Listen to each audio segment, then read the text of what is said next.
What Ryan Reynolds, has seemingly done, right, is used his power and influence to not only help Blake Lively take over this movie, but, he's used it, on Deadpool and to make fun of Justin Baldoni. What that? Come here, girl. Who are you? Oh, I'm Deadpool. And I guess you're a Deadpool too. But in here, everybody calls me Nice Pool. Oh my goodness, wait till you see Lady Pool. She is gorgeous. She just had a baby too, and can't even tell. I don't think you're supposed to say that. That's okay. I identify as a feminist. Right. What do you make of that?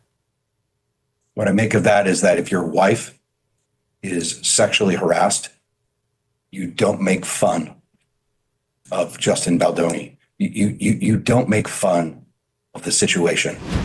Ryan Reynolds' public persona is cracking in real time. What used to read as effortless charm now feels like a performance graded on a curve, and the curve is getting steeper every week. The wink doesn't land like it used to. The quips sound recycled. The grin feels like customer service. And instead of resetting the room, the strategic quiet around Blake only makes the swaps louder. Over the past few weeks, the image machine has been doing laps. A tender festival anecdote about kindness, a civic honor with perfect photos, a heartwarming donation tailor-made for headlines. Then, today, the internet's temperature check shows up in a Reddit thread roasting the persona like it owes them money. You can call that timing luck. I call it choreography with rest days. Reynolds didn't get here overnight. For years, he ran a clean playbook, quick wit, meta humor, and a husband as brand glow that turned Instagram captions into event TV. Aviation Gin was a wry wink. Mint Mobile was a party trick. Press tours blurred with Deadpool patter, and nobody minded because it felt fresh. The feed played like a rom-com starring a guy, his wife, and a camera that loved them both. It worked because it felt like him. Then the Blake situation turned the air toxic. If he even grazed her narrative, he risked absorbing it. So he went quiet. The couple posts slid off the front shelf. In their place came safety blocks, soccer wins, sponsor beats, buddy clips, Deadpool adjacency. From a distance, that looks like personality. Up close, it reads like management. That's where the parade of positive press enters. First came the tender. At Toronto, while producing a John Candy documentary, Reynolds said he found old, mean-spirited remarks about Candy and personally called one of the journalists. Not to shame them, of course. Oh no, but to connect. That is very humane and very Canadian from what I hear, and it's perfectly timed to a premiere and a streaming rollout. It paints him as the gentle steward of a beloved icon and hangs a soft halo over everything else. Next came the prestige. Vancouver's freedom of the city. Council chambers, flags, speeches. Official language about philanthropy and cultural ambassadorship. It photographs like a national commercial for gratitude. It signals history without inviting debate. Clip it, post it, pin it.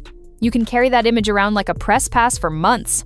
Then, the warm fuzzies. Reports say Reynolds donated around £10,000 so a 13-year-old Welsh girl with a rare heart cancer could visit New York at Christmas. Generous. Sweet. Perfectly calibrated to travel quickly inside the Wrexham halo where his goodwill is strongest. Stack those three and you get a rhythm, tenderness, prestige, generosity. Now add today's Reddit roast of the brand persona, and you see the gap. The machine still moves. The public mood has moved on. None of this says Reynolds is a bad person. It says the sequence is loud. When a persona wobbles, the classic response is to flood the feed with nice, anchored to institutions no one argues with. A beloved comedian, a city honor, a sick child. Good deeds are good. But the good deeds feel hollow when you feel that there are hidden motives behind the deeds. The real slide didn't begin with headlines. It began with boredom. That loose, off-the-cuff cadence hardened into a template anyone can spot. The quip, the wink, the product tie-in. Rinse, repeat. Once an audience learns the template, they can't unsee it. The brand eats the man, then the man looks like an ad. You can sell gin, phone plans, and soccer. You cannot sell fatigue. When every punchline sounds billable, the room stops laughing. The normal defenses for him are predictable. He's working, there are NDAs, and movies have cycles. All of that is true, but none of that explains why the persona feels laminated. Work explains absence. It doesn't explain why the human texture got replaced with a brochure. If the only time it feels personal is when the personal is packaged, people call it packaging. That's why the warm headlines spike and vanish. Headlines travel, shares happen, the feed moves on. Fatigue doesn't. This is where Blake matters. Not for gossip, for gravity. Her case keeps throwing off heat.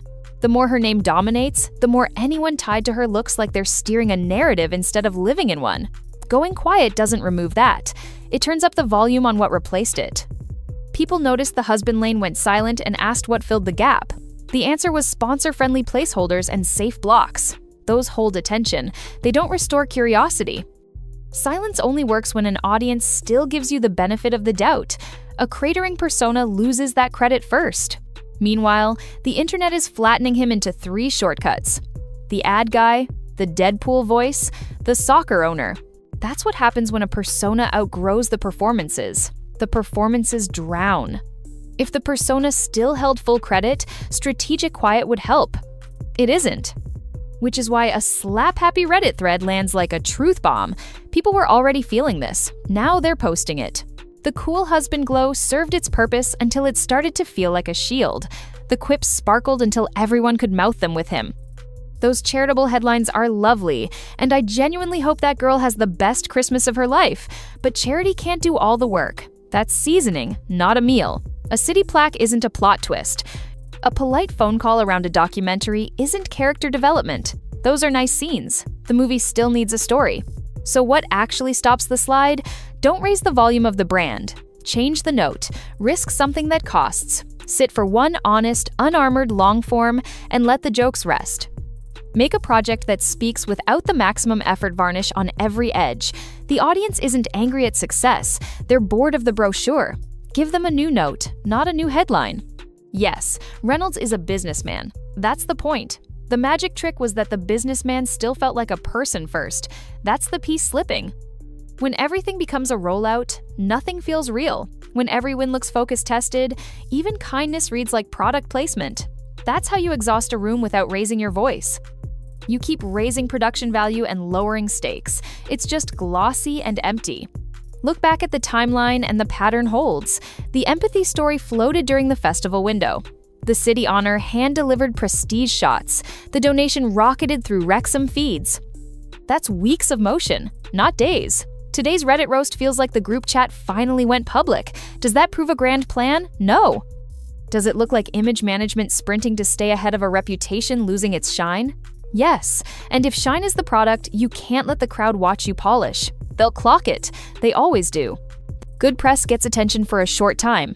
Then it fades. If people still like you, it buys you a little time. If they're tired of you, it makes the letdown bigger.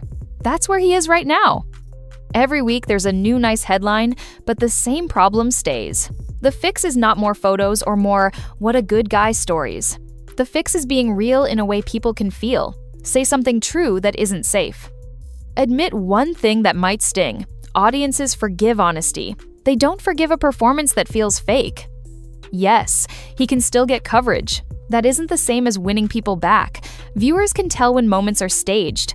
They can tell when the filters and the PR team are doing the work. The risk is low, the stakes are low, and fans who once cared now feel nothing. When people feel nothing, they leave. So here's the point. Plain and direct. The jokes don't land, the interviews feel scripted, and the quiet around Blake looks like fear, not strength. Fear does not sell. Not with bright lights. Not with awards. Not with a stack of kind headlines. It's time to stop managing feelings and start telling the truth.